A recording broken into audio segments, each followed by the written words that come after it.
उलझनें क्यों आती हैं? देखो, आप जब किसी बड़ी दुकान में जाते हो तो क्या पूरी दुकान लेकर आते हो? नहीं। आप जो चीज़ देखते हो, पसंद करते हो, ले आते हो। आप बहुत सी चीज़ देखते भी नहीं, बहुत सी दुकान में जाते भी नहीं। कपड़े लेने होते हैं तो आप कपड़े की दुकान में जाते हो, या बहुत बड़ी दुकान जहाँ सब कुछ है, कपड़े भी हैं, जूते भी हैं, गहने भी हैं। आप केवल कपड़े लेते हो, चले आते हो। गहने लेने के लिए गए, दागीदार लेने गए तो दागीदार लिया, लेकिन साथ में कपड़े भी देख लिए, तो हो सकता है कि कपड़े भी ले आओ। लेकिन जूते आपने देखे नहीं तो जूते आप लाओगे नहीं। ये जीवन ऐसे ही बाजार है। आप जिस चीज़ का चिंतन करते हो वो आपके पास आ जाती है। ये जो कुछ भी आपकी आज की स्थिति परिस्थिति है, इसके लिए किसी को दोष मत देना, ये आपका किया धरा है। अगर आप परेशान हो तो आपने परेशानी को आमंत्रित किया है, अनजाने में ही सही। मैं इतना समझाता हूँ, फिर भी 10 लोग तो रोज़ मेरे पास में आते हैं, 25 लोग, और यही कहते हैं कि मैं बहुत परेशान हूँ। अब ये कहने के बाद भी आप कहोगे, यही कहोगे कि मैं बहुत परेशान हूँ। तो ये जो मेरा दफ्तर है आकाश मंडल में, और वो तखास्तु कर देगा, तो आप क्या लेके गए मेरे पास से? परेशानी। आपको कहना ये था कि मेरी सब परेशानी दूर हो जाएगी। बड़ा आनंद है, बहुत सुख है। परेशानी क्या होती है? किसी की कमाई 5 लाख रुपए महीने की है, वो परेशान है, वो चाहता है कि मेरी कमाई 50 लाख महीना हो जाए। लेकिन ऐसे बहुत से लोग हैं जिनकी कमाई 50 लाख महीना है, वो चाहते हैं उनकी कमाई 5 करोड़ हो जाए। और ऐसे बहुत से लोग हैं जिनकी कमाई 5 करोड़ है, वो चाहते हैं कि 50 करोड़ हो जाए।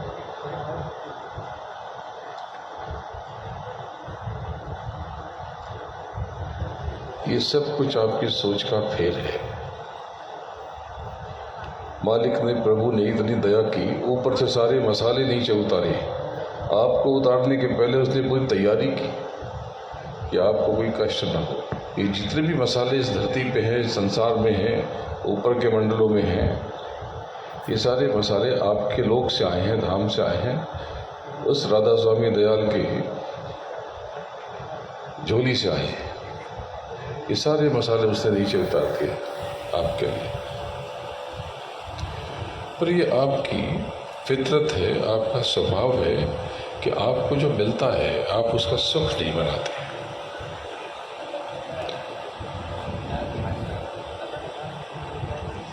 आपने एक बार भी नहीं कहा कि जो तूने दिया बहुत अच्छा दिया है, बहुत सुंदर है, जैसा भी जीवन जैसा भी रहा है सब बहुत अच्छा तो है। आपने एक बार भी नहीं कहा।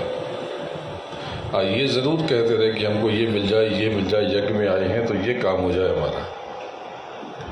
यहाँ भी आप घूस देने की कोशिश करते, यहाँ भी सौदेबाजी करते। सहज हो जाओ ना, सरल हो जाओ, करके तो देखो।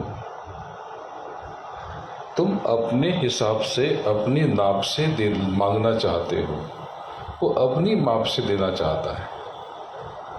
तुम अपनी ताकत से मांगना चाहते हो, वो अपनी हैसियत से देना चाहता है। मैंने एक कथा बताई थी ना कि मेरे पास कोई आया था, उसने कहा कि बहुत ज़रूरत है, अच्छा काम करता था, पैसा था कभी उसके पास। मुझे बड़ा अफसोस हुआ कि मेरे पास मांगने आ गया। मैं बहुत पहले से जानता था, 25 साल से जानता हूँ उसे। तो संजोग से मेरे पास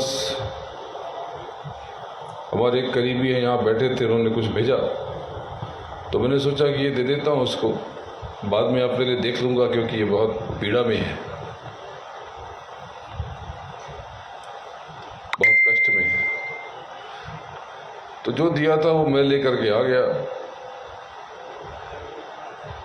तो मैंने पूछा कि भाई कुछ तो बताओ, कि तुम्हें कितना मिल जाए तो काम हो जाएगा।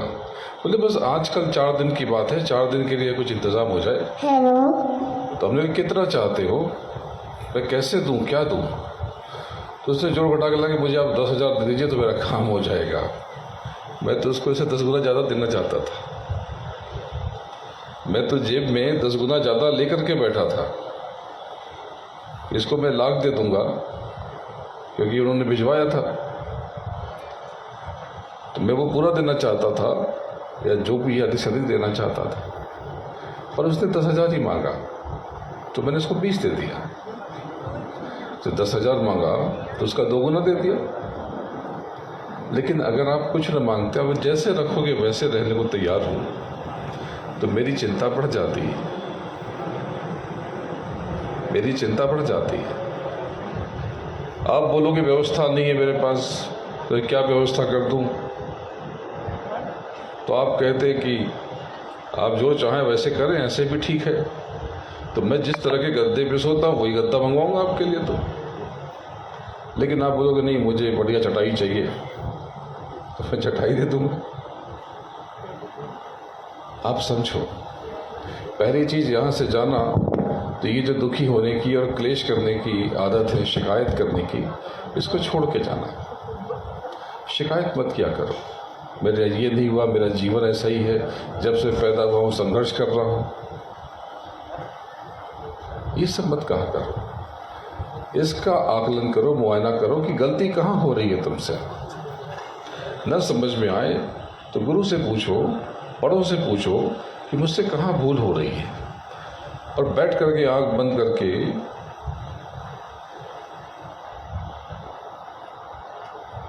उस मालिक के सामने उससे गुहार लगाओ कि मुझे बोध कराओ कि मैं कहाँ भूल कर रहा हूँ।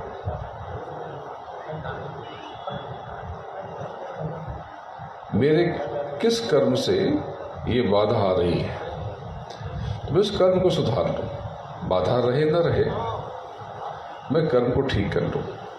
मेरे कर्म को सुधारने की दिशा दिखा मेरे मालिक। आपका जीवन बहुत सुंदर हो जाएगा। जिन चीज़ों का चिंतन करते हो वही वस्तु आपके पास आती है।